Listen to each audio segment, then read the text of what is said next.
qui vont vous parler de e-learning, les enjeux liés à la fluidité. Très important. Ensuite, à 14 heures, on a Coca-Cola et Telelang Berlitz qui va parler de retour de collaboration multi-locale et globale. Ensuite, 14h30, How Business Language Coaching Online was conceptualized and launched, challenging the traditional training providers in the segment. Ah, c'est en anglais là. Donc ça, c'est Roger qui va venir de LearnShip. Après 15 heures, 4 secrets pour réussir le déploiement d'un dispositif. Donc, retour d'expérience de Lotte Touche. Ah non, il n'y a pas de touche, juste de Lotte, France. Et on termine à 15h30 avec LinguaSkill from Cambridge. Identifier les besoins certifiés de formation d'anglais avec les tests innovants. Et ils ont une étude de cas avec un client qui n'est pas noté, mais je crois que bien c'est Air France, n'est-ce pas? Ils ne sont pas encore là. Voilà. Donc, je passe tout de suite la parole hop, à Jim Gleish. On va s'amuser. Est-ce qu'il y a des questions avant? Maintenant, on sait qui vous êtes. Est-ce que vous avez des questions pour le déroulement de l'après-midi? Est-ce que les questions pour l'intervenant, il va vous répondre directement à la fin de son intervention. Voilà. Donc, Benjamin Levy, cofondateur de Jim Gleish. Bonjour à tous. Pardon. Julie, excuse-moi, est-ce que je peux te donner le... Excusez-moi. Merci. Bonjour à tous et bienvenue à la conférence. Merci d'être là. Je suis Benjamin Levy, je suis cofondateur de Jim Gleish. Alors, on est une société de cours d'anglais en ligne, pour ceux qui ne nous connaissent pas. Nous, on existe depuis 2004. Donc, on nous appelle encore une start-up, ça fait plaisir. Mais bon, ça fait 15 ans, donc j'imagine qu'on a l'air jeune. Ça fait plaisir. Dans tous les cas, on a choisi de vous parler un petit peu d'un regard en recul sur le e-learning, comme on l'appelait dans les années 2000, et sur les EdTech, comme on les appelle aujourd'hui. Voir un petit peu dans quelles conditions nous on est arrivé sur ce marché il y a presque 20 ans, il y a 15 ans en tout cas, quelles étaient les promesses et qu'est-ce qu'on peut constater aujourd'hui. Donc on ne va pas parler que de langue, on va parler de online learning, mais sous le prisme des langues qui est notre spécialité. Aussi, n'hésitez pas à orienter la discussion dans la deuxième partie, en particulier sur les langues, puisque vous êtes apparemment très nombreux à être responsables langue. Donc, quelles étaient les promesses? Nous, on a commencé, comme je vous l'ai dit, en 2004, en 2003, à préparer notre projet. Les promesses en l'an 2000, au début du siècle, de l'éducation en ligne, étaient celles d'une démocratisation du savoir, d'un accès plus ouvert aux ressources pédagogiques. C'était... On faisait le parallèle entre la révolution numérique et la révolution de l'imprimerie, quelque part. On disait l'imprimerie a révolutionné la diffusion du savoir, le numérique va lui aussi révolutionner tout ça, avec pour promesse, pour effet, d'ouvrir ce savoir, de le rendre accessible à tous. Dans le segment de la formation professionnelle, dans les entreprises, on a d'ailleurs vu apparaître le DIF en 2005, c'est-à-dire le droit individuel à la formation, qui a à son tour donné place au CPF.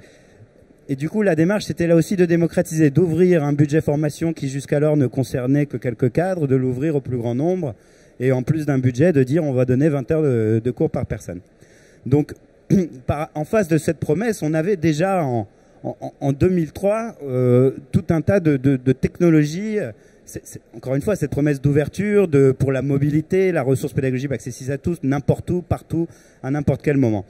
Alors, quels étaient les mots buzz à l'époque? Donc, on avait bien sûr des sites web, on avait des plateformes dites de e-learning, on avait des CD-ROM en 2003 qui étaient encore là et bien présents, on les vendait sur les étagères encore. J'ai mis le téléphone parce que, est-ce que c'est du e-learning ou pas, je sais pas, mais en tout cas, il y avait beaucoup de cours par téléphone, d'anglais, de langue notamment, et quelque part, c'était de la formation à distance. La renaissance vocale était un mot buzz à l'époque. On parlait beaucoup de ça et de cette idée de parler dans un micro et de voir sa phrase comparée par un robot à celle d'un locuteur natif. On avait déjà l'apparition des classes virtuelles. Alors peut-être pas dans les années 2000, mais dans les années 2003, 2004, on avait déjà des classes virtuelles. Et puis on avait les fameux PDF en ligne qui sont finalement techniquement dans la catégorie du e-learning et qui étaient encore très populaires, notamment dans les milieux académiques et les universités. Donc voilà, et toujours... tout ça sous cette grande étiquette de e-learning qu'on n'utilise plus beaucoup aujourd'hui, mais cette promesse d'ouverture. Déjà en 2004, nous, quand on a créé Jim Gleish, notre idée, c'était pas d'apporter une N+1 plateforme. Il y avait déjà beaucoup de ressources, et des ressources payantes et des ressources gratuites. Les sites web, par exemple. En anglais, on avait déjà, la BBC, par exemple, avait déjà, sur son site, d'innombrables ressources pédagogiques pour apprendre l'anglais. Et puis des trucs sympas, enfin en tout cas des trucs bien faits, des vidéos, différents médias, etc. Il y avait plein de sites de ressources pédagogiques gratuits. Donc il y avait déjà beaucoup de choses. Donc quand on a créé Gymglish, nous, c'était pas de dire bon, on va créer un N plus unième cours. Nous, ce qu'on a constaté, c'est pas qu'il manquait des ressources, c'est qu'on avait une problématique d'assiduité. Et je vais citer un chiffre, 93%, ça c'est le taux d'abandon dans le premier mois de connexion d'une plateforme d'anglais, de e-learning d'anglais, dans un grand groupe de télécom français, anciennement public, dont je tairai le nom. Donc, ça veut dire que sur 10 utilisateurs, on en avait 9 qui ne revenaient pas au-delà du premier mois. Donc, on mettait à disposition des trésors de pédagogie, de technologie, de contenu, de médias à tous les salariés. Et puis, finalement, ils étaient très peu nombreux à les exploiter. C'est sur ce constat, et non pas un constat de manque de ressources, qu'on a créé la société il y a 15 ans. Aujourd'hui, on va se placer en 2019. Qu'est-ce qui s'est passé depuis ? Depuis... Alors voilà, pardon, je suis pas... voilà, c'est ça, notre objectif de 2003, c'était proposer quelque chose par rapport à cette problématique d'assiduité. Si on se positionne aujourd'hui en 2019, qu'est-ce qu'on a vu arriver, hein? Au passage, by the way, nous, ce que je vous dis, c'est le résultat de l'expérience terrain. On n'a pas, c'est pas des concepts théoriques qu'on a trouvés dans les livres, ce n'est que notre petite expérience terrain dans le segment de l'apprentissage des langues à distance en entreprise et pour les universités et pour les particuliers. En 2019, la notion de e-learning, elle est un peu vieillotte, elle est un peu désuète. On parle de EdTech, de Learning Technology, d'Online Education. Qu'est-ce qu'il y a là dans cette notion? Quels sont les mots buzz d'aujourd'hui? Oh là là, on a toujours les plateformes. Sont apparus quelques années après notre création les podcasts. On a toujours les sites web, bien sûr, de ressources. La BBC est toujours là. On fait du français aujourd'hui. TV5 Monde, par exemple, fait d'incroyables choses. YouTube est apparu avec notamment beaucoup de vidéos pédagogiques pour apprendre à faire des choses. Toujours dans la sphère des vidéos, on a vu l'apparition des cours par webcam. Les cours par téléphone sont devenus cours par webcam, par visioconférence. On a vu l'apparition des MOOCs un peu plus tard, qu'on fait beaucoup parler d'eux, qu'on fait couler beaucoup d'encre. Et j'en passe, il y a la notion de LMS. On en parlait très peu en 2003, on en parle beaucoup en 2019. Les Serious Games, bien sûr, les classes virtuelles sont toujours là, on a tout un tas de technologies. Sous un angle un peu plus tech, quels sont les mots buzz d'aujourd'hui? On parle d'Open Online Learning, ça c'est les MOOC. On parle de peer-to-peer learning, ou certains disent le network learners, l'idée très pertinente, hein, qu'on n'apprend plus uniquement auprès d'un professeur, mais auprès d'un père, auprès d'un autre étudiant. On parle d'adaptive learning, et d'IA, d'intelligence artificielle. Nous, on utilise notamment cet ingrédient, j'en reparlerai. On parle de micro-learning, et j'en passe. Il y a d'autres mots buzz, le space-based learning, etc., etc. Donc, on a, en 2 petites décennies, beaucoup innové, et on a apporté des nouvelles technologies. Et qu'est-ce qu'on constate en 2019? Alors, on sait nous, hein, encore une fois, on ne prétend pas qu'on a tout vu. Ben, je vais vous citer un chiffre, le taux de complétion, pardonnez-moi cet anglicisme, c'est-à-dire seulement 5 à 10% en moyenne des étudiants qui s'inscrivent à un MOOC le terminent. J'ai pas de chiffres, mais on a plusieurs milliers de clients entreprises aujourd'hui, après 15 ans chez Gymglish, et on ne connaît pas de clients qui disposent d'un LMS, par exemple, qui ne nous disent pas, qui ne nous avouent pas avoir des problèmes de trafic sur LMS. C'est-à-dire qu'on a des RH, des responsables de formation, qui nous disent « Mais attendez, nous on a déployé des montagnes d'efforts, de budget, de ressources techno, de ressources contenues. On leur a mis des vidéos avec des profs de grande renommée derrière la caméra. On leur a mis de l'or pédagogique et ils n'y vont pas. » Donc notre constat 15 ans après, c'est que c'est le même qu'en 2003. C'est qu'on a continué d'innover, on a apporté des nouvelles ressources, des nouvelles technos, mais on a toujours ce problème de participation et d'assiduité. Alors pourquoi? Qu'est-ce qui se passe? Pourquoi tant d'innovation? Pourquoi 2 décennies d'innovation n'ont pas, on va dire, délivré toutes les promesses du e-learning des années 2000 en termes de progression, en termes d'assiduité? Alors finalement, notre analyse, qui ne nous engage encore une fois que nous, c'est que finalement, tous les acteurs des EdTech, du online learning, nous nous sommes beaucoup focusés sur finalement les infrastructures, les ressources. C'est comme si dans le monde hors ligne, on s'était concentré à la construction de bibliothèques. Alors on a fait des bibliothèques partout, ouverte tout le temps, accessible effectivement pour tous, exhaustive, équipée d'étagères qui bougent, avec des bouquins, des vidéos, des films, des jeux. Ces bibliothèques, elles ont des logiciels d'indexation des livres qui sont incroyables. On peut tout trouver très vite. Elles sont vraiment très bien. Et je ne veux pas être cynique, il faut quand même féliciter cette première étape. On a effectivement, dans le monde en ligne, créé des bibliothèques de ressources incroyables. Alors, il reste des choses à faire, mais quand même, aujourd'hui, que ça soit dans les langues ou dans d'autres domaines de formation, on a beaucoup de choses. J'ai même pas parlé des apps dans la slide 2019, mais il y a quand même un truc incroyable qui est arrivé fin des années 2000, c'est les apps. Les apps avec encore plus de ressources pédagogiques dans les langues, vous le savez, et gratuites et payantes, hein, et beaucoup de choses dans la sphère du gratuit, vous le savez, comme par exemple Duolingo, pour ne citer que les plus connus. Donc on a plein de bibliothèques, on a plein de ressources. Pour autant, on ne constate pas l'apprentissage. On n'a pas noté en 20 ans de progression en termes de montée en... C'est ça la finalité, monter en compétences. L'éducation pour tous, c'est pas juste des ressources pédagogiques pour tous. C'est pas parce que j'ai une bibliothèque en bas de chez moi, exhaustive, ouverte 24/7, que je vais y aller. Il faut que j'y aille, et puis après, il faut que je choisisse mon bouquin, puis il faut que j'ai un parcours de formation. Donc notre analyse aujourd'hui, en 2019, c'est qu'il y a eu de gros progrès, une grande innovation sur les bibliothèques, mais il nous manque encore l'apprentissage, les cours, des expériences d'apprentissage réussies. Alors avant de montrer ce bilan, je vais prendre quelques exemples concrets. Tout à l'heure, j'ai parlé de MOOCs, d'intelligence artificielle, de classes virtuelles. On a des exemples concrets. Les classes virtuelles, on avait un de nos premiers clients dans l'administration publique. Il avait proposé à ses salariés, bon ben voilà, vous avez de l'auto-apprentissage ici, des classes virtuelles ici. Ils étaient persuadés que tout le monde allait se ruer sur les classes virtuelles. Pourquoi? Parce que les classes virtuelles, il y avait un prof. Et le prof, c'est la Rolls. Quand on a un prof qui... Enfin, franchement, c'est la Rolls de l'éducation, le prof. Si on a le budget et si on a la disponibilité de l'avoir tous les jours, bah, c'est ce qu'on va prendre probablement. Donc, ils avaient fait le pari que les classes virtuelles allaient être remplies et que les solutions d'auto-apprentissage allaient être délaissées. Résultat, c'est l'inverse qui s'est produit. Plus de 90% des salariés ont été vers l'auto-apprentissage. Pourquoi? Parce qu'ils avaient un peu honte de se connecter en classe virtuelle. On avait un peu oublié un truc très humain qui était la honte, surtout face à l'anglais. Tout le monde s'estime un peu nul, what's happen, machin. Ils veulent pas aller en classe virtuelle parce qu'ils ont peur du jugement du copain ou du prof.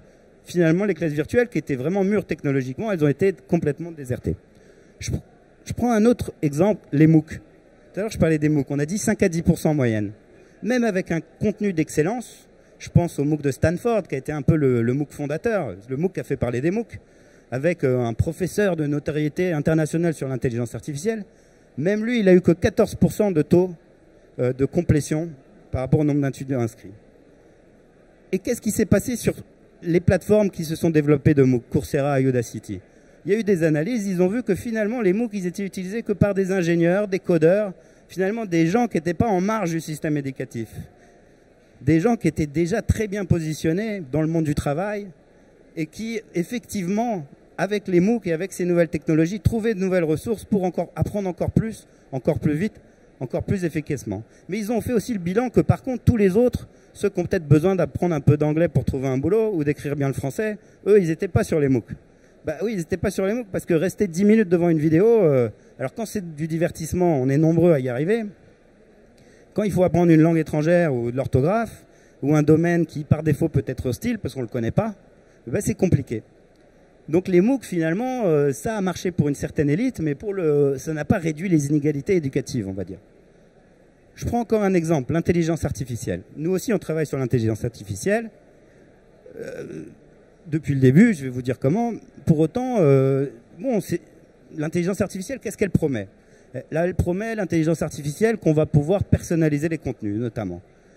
Elle dit, voilà, maintenant, on peut imiter les profs, grosso modo. Donc, on peut, comme un bon prof le ferait, s'adapter aux besoins, aux attentes, aux forces, aux faiblesses des uns et des autres. Donc, en d'autres termes, on peut industrialiser la personnalisation des parcours. Dans un monde où on manque de profs, je l'ai dit, on manque pas de ressources, mais on manque de profs, on manque d'accompagnement, donc on va personnaliser les trucs. Voilà la promesse de l'intelligence artificielle. Et elle dit même, je vous promets, et c'est très pertinent, nous on le fait d'ailleurs qu'on ne va pas s'intéresser uniquement à l'acquisition des savoirs, on va s'intéresser à la mémorisation des savoirs, parce que c'est un peu du bon sens, et les scientifiques le confirment. Ici, il ne s'agit pas uniquement d'apprendre, pour l'examen par exemple, il faut aussi retenir ce qu'on a appris. après l'examen, si on a bachoté juste avant, il suffit de quelques jours pour avoir oublié ce qu'on a appris pour l'examen. Donc il y a le phénomène de l'oubli. En 2003, on en parlait peu. Là, on en parle un peu plus. On dit, bon, bah, il ne s'agit pas, c'est pas le tout d'apprendre, il faut aussi mémoriser. L'intelligence artificielle arrive avec la promesse que, bah, avec des bons algorithmes, et on en a chez nous, eh ben, on peut, par exemple, systématiser, personnaliser les intervalles de révision pour faire réviser les bonnes choses au bon moment, aux bonnes personnes. Comme ça, avec pas beaucoup d'efforts, on va tout mémoriser sur le long terme et on va pouvoir apprendre, mais aussi pouvoir mobiliser les connaissances qu'on a acquises. Bon, ben, tout ça c'est bien, mais le problème c'est que si l'étudiant ne se pointe pas sur le service d'apprentissage, sur la plateforme, sur le LMS, eh ben, on n'a pas l'opportunité de le faire réviser. Résultat, toute l'innovation en intelligence artificielle, elle est très pertinente, mais dans beaucoup de cas, elle se fait sur des plateformes qui sont désertées. Sauf par nos premiers de la classe de tout à l'heure, les geeks, les codeurs, des gens déjà très bien éduqués, des bacs plus 5, des bacs plus 10, qui ont déjà une telle faculté à apprendre que pour revenir au PDF en ligne, ça leur aurait peut-être suffi. Donc, voilà, pardon Julie, je vais trop lentement par rapport à toi, mais finalement, la promesse d'éducation pour tous des années 2000, en 2019, c'est un peu l'éducation pour les premiers de la classe. Je fais exprès de caricaturer le propos. C'est-à-dire que, bah, oui, on a eu beaucoup d'innovations, elle a profité à beaucoup de gens. Souvent, on voit dans les TED Shows les Américains dire « Ouais, regardez, à l'université de Boston et de Washington, on a fait des trucs incroyables avec des classrooms, avec des MOOC, avec des machins. » Mais c'est qui les étudiants? C'est des étudiants qui apprennent l'intelligence artificielle ou le code ou des choses très techniques. Mais encore une fois, celui qui a besoin d'écrire bien le français ou de parler un peu d'anglais pour trouver un boulot, on n'en parle pas de celui-là. Donc, il nous paraît, et finalement, si j'étends le débat un peu au niveau sociétal, les économistes, par exemple, ils nous disent que les inégalités se creusent. Alors, certains sont d'accord, d'autres ne sont pas d'accord. Bon. En tout cas, ils parlent des inégalités monétaires. Certains spécialistes vont plus loin, ils nous disent, mais attendez, les inégalités culturelles et éducatives, elles sont encore plus creusées.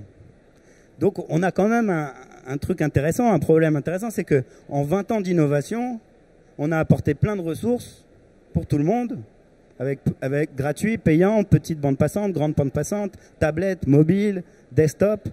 Eh bien, on a des inégalités éducatives qui se seraient creusées. Donc, non seulement beaucoup de gens sont pauvres, mais ils sont de moins en moins enclins à justement s'éduquer pour avoir un meilleur boulot, s'enrichir, etc.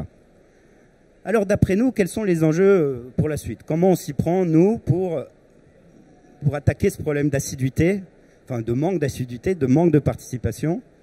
Alors, on a une recette. Bon, je ne vais pas m'attarder dessus parce que ce n'est pas l'objet de cette conférence. Et puis, cette recette, elle ne marche pas pour tout le monde et ce n'est pas la seule. D'ailleurs, une des raisons pour lesquelles toutes les promesses n'ont pas été tenues en 2019, c'est que c'est encore tôt. Voilà, il faut être aussi patient et humble. Il n'y a pas de solution miracle qui va apporter de l'éducation à tous, même en 10 ans ou en 20 ans. En tout cas, la recette Gimglish, bon, bah, c'est un mélange de techno. C'est du push, c'est-à-dire l'idée qu'on n'a pas besoin de se connecter sur une plateforme. C'est débile, mais on avait rencontré un RH dans un grand groupe. Cette fois-ci, je vais vraiment taire le nom. Il nous disait, ben, nous, on perd 50% des candidats à la formation parce qu'ils perdent leur login et mot de passe au LMS. Donc, c'est un peu dommage. Pourtant, dans le LMS, il y a plein de trucs. Mais il y en a la moitié qui ne passent pas l'étape 0. Donc, nous, c'est le push, par email ou par notification d'app. Le micro-learning, ce terme n'existait pas il y a 15 ans qu'on a commencé, mais c'est l'idée toute bête que plus de 10 minutes, 15 minutes devant un écran qui est peut-être grand, mais qui est peut-être tout petit, eh ben, qu'on soit des enfants, des adultes, des jeunes, des moins jeunes, eh ben, on est très peu nombreux à pouvoir rester concentrés plus de 10 minutes. Encore une fois, surtout face à un contenu pédagogique et non pas devant les Simpsons ou une série. Donc, nous, c'est le micro-learning. C'est l'adaptive learning, l'intelligence artificielle qu'on utilise pour personnaliser les parcours, comme un prof le ferait, un bon prof le ferait, mais aussi pour faire de l'ancrage mémoriel, de la mémorisation. On en a un petit peu parlé. Et ben, ces 3 briques techno, elles n'auraient pas suffi. C'était ce qu'on avait au début, mais ça ne suffisait pas, on n'avait toujours pas l'assiduité. Donc, il a fallu, côté contenu, mettre beaucoup d'efforts dans les contenus et essayer d'aller au-delà de l'intérêt pédagogique des contenus. On a beaucoup de confrères qui ont des contenus pédagogiquement irréprochables. Par contre, au-delà de leur intérêt pédagogique, ils sont parfois barbants. Alors, c'est subjectif, mais bon, en plus, en anglais, hein, l'anglais, on y va à reculons. Hein. L'orthographe, j'en parle même pas. Donc, il fallait mettre des efforts pour scénariser, écrire des histoires, des efforts que certains dans la gamification font aussi. Et puis surtout apporter de la culture, parce qu'une langue, c'est pas juste une addition de points pédagogiques, c'est une culture. C'est une culture américaine, une culture britannique, c'est une culture mondiale où aujourd'hui on parle avec des Asiatiques, des Sud-Américains, le plus souvent en anglais. Donc c'est non pas grâce à la technologie, ni même grâce au contenu tout seul, c'est vraiment grâce à l'imbrication des deux, et grâce à un levier que je pourrais appeler de levier social, la certification, qui, grâce à notre système d'évaluation continue, va motiver l'étudiant pour aller jusqu'au bout de sa formation. En tout cas, on enregistre depuis 15 ans 80% de taux d'assiduité en moyenne, sur des durées de formation de 8 mois en moyenne en entreprise, 8 à 9 mois, 8 mois et demi pour être exact, et de 18 mois chez les particuliers, sachant que les particuliers payent eux-mêmes leur formation, c'est peut-être ça qui change. Alors c'est une recette, mais c'est pas la seule. Et je l'ai dit, elle marche pas pour tout le monde non plus, simplement elle marche en tout cas pour nos clients depuis 15 ans, dans un contexte où il y a exhaustivité des ressources gratuites ou pas gratuites en anglais, sur plein de sites et sur plein d'apps. Quelles sont les autres recettes? Il y a des choses très intéressantes et je trouve que peut-être la démarche que je trouve la plus intéressante et qui prend du fond et à laquelle on croit très fort, c'est toutes ces démarches qui visent à mixer tout ce qui peut se passer en ligne et hors ligne, à mixer tout ce qui se peut passer tout seul devant son écran, en apprentissage et avec le prof en présentiel ou avec les collègues, les pairs, etc. Il y a des initiatives très intéressantes. En France, on connaît tous Open Classroom qui a mis le coach dans la boucle. Il a mis le coach dans la boucle pour accompagner et la certification, comme nous, pour le côté le levier social. Aux États-Unis, il y a des gens comme le Alt MBA aussi, qui, par exemple, vont faire beaucoup d'auto-apprentissage, beaucoup d'acquisition de connaissances, en auto-apprentissage, et qui vont jalonner le parcours de regroupement avec des pairs ou avec des experts. Les experts, c'est qui? C'est les professeurs. Les professeurs, ils sont ravis, hein. Ils préfèrent passer 1 heure de cours. L'heure de professeur, c'est la plus chère, c'est la plus riche, c'est la plus précieuse. Ils préfèrent la passer à échanger avec leurs étudiants sur des cas concrets, à répondre à leurs questions, à être dans l'échange, plutôt qu'être dans l'enseignement top-down, comme on dit, autoritaire, de notions qu'ils auraient pu apprendre tout seuls. Toutes ces démarches, elles ont tendance à fonctionner. Nous-mêmes, on en fait grâce à nos partenaires. Nous, on n'est que dans l'auto-apprentissage, mais on travaille avec un réseau de 300 écoles de langue et professeurs qui apportent cette dimension présentielle et qui, le cas échéant, font du pair à pair en entreprise, des déjeuners autour de Gymglish, etc. L'association de ces deux démarches marche très bien. Et finalement, nous, la notion qui résume un peu tout ça, c'est la notion d'expérience utilisateur. 5 minutes? Sans les questions? Ah, bon. Alors, l'expérience d'apprentissage, c'est finalement notre constat, c'est ce focus très fort porté sur les ressources, la techno, la capacité des ordinateurs à reconnaître les voix. J'ai pas cité tout à l'heure les chatbots, mais il y a l'arrivée des robots. Les robots, c'est la promesse qu'on va parler avec un robot et puis ça va être génial. On va apprendre une langue en parlant avec un robot. Je pense que ça va marcher pour certaines personnes, effectivement, mais sinon, il y en a d'autres qui vont trouver ça barbant au bout d'un moment de parler avec un robot. Il faut se rappeler l'expérience utilisateur. Par extension, et pour laisser un petit peu de temps aux questions, je vais conclure sur le fait de, c'est notre opinion, mettre un petit peu plus de focus sur l'humain. L'innovation, et c'est normal, est vraiment drivée, tirée par les ingénieurs et la capacité technologique, la faisabilité technologique. Il ne faut pas oublier que derrière, il faut des humains, on a des capacités limitées, hein, on n'est pas tous des premiers de la classe. On n'est pas tous capables de se faire 10 minutes de vidéo en ligne ou de se lire un PDF en ligne. Il faut revenir un petit peu à ça, à penser à ceux qui sont un peu au fond de la classe, qui ont besoin de contexte, qui ont besoin de culture, qui ont besoin de chaleur et qui ont leurs contraintes d'emploi du temps et leur capacité, ou devrais-je dire incapacité, à se concentrer devant un écran. Voilà, merci à tous. Je ne sais pas s'il nous reste du temps pour les questions. Oui, donc on va faire installer donc, les prochains intervenants et Benjamin va prendre des questions de la salle. De la salle, la grande salle. De la salle ouverte, l'espace. Donc la première question, je le sens venir. Il y a un monsieur au dernier rang qui parle plusieurs langues. Il va poser la première question. Ah non, il se cache cette fois. Non, ce n'est pas des questions sur le portable, hein. C'est la question pour monsieur. Voilà, donc pendant qu'il s'installe, voilà une question. Bonjour. Juste quand vous dites plus d'humains, donc est-ce que ça veut dire du face-à-face présentiel physique ou vraiment la classe virtuelle, ça va très bien et on ne coupe pas l'humain? C'est au sens large, c'est effectivement rappeler que de l'humain, du professeur, de la classe physique ou virtuelle, c'est-à-dire de l'humain qui vous répond, de l'humain à qui dialoguer, mais même en situation d'auto-apprentissage, l'humain, c'est aussi, au sens vague, c'est de dire rappeler qu'il a peu de capacité de concentration, un emploi du temps surchargé, et par exemple, ce qui est l'une de nos recettes, aller lui proposer des contenus fun, dans notre cas, même quand il est tout seul ou sur son mobile, que c'est de l'anglais. Eh ben, le focus sur l'humain, c'est se rappeler que c'est un domaine hostile et qu'il faudrait peut-être lui mettre un peu d'humour, un peu de culture et pas juste un contenu pédagogique. Donc c'est vraiment au sens large, par opposition à, pardonnez-moi chers ingénieurs, je suis moi-même ingénieur et on en a plein en interne, mais à une innovation qui est un petit peu trop technique et drivée par la faisabilité technique. Et un peu un rappel à nos capacités très humaines, à nos emplois du temps, aux à côté de la formation elle-même. Je ne sais pas si ça répond à votre question. Encore une question, oui. Deuxième rang, madame sur la gauche. Notre gauche. Est-ce qu'on pourrait se servir comme outil d'un élève expert qui pourrait, donc ça sera un de ses premiers de classe, qui pourrait coacher ou accompagner des gens qui ont plus de difficultés? Alors bien sûr, on peut. Nous, c'est pas notre cœur de spécialité en l'occurrence, puisque nous on est vraiment sur le segment auto-apprentissage, certification, et on travaille avec d'autres qui font du peer-to-peer. L'élève expert, il y a beaucoup de démarches comme ça dans le monde de l'éducation en général et elles ont tendance à marcher. C'est ce qu'on appelle le peer-to-peer. Le problème qu'on a, c'est souvent qu'on n'arrive pas à matcher l'offre et la demande, c'est qu'on n'arrive pas toujours à trouver le nombre d'experts suffisant pour le nombre d'élèves.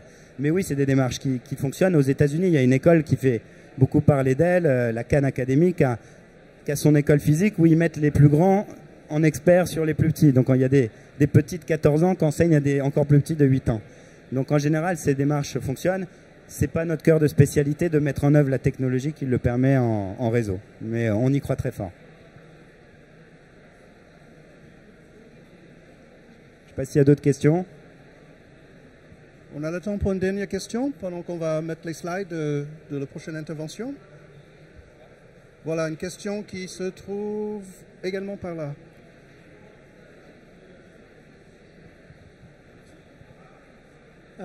Alors moi j'enseigne pas seulement les langues, j'enseigne pour la maturité suisse qui serait le bac, j'enseigne pour la maturité suisse qui serait le bac, le pendant du bac.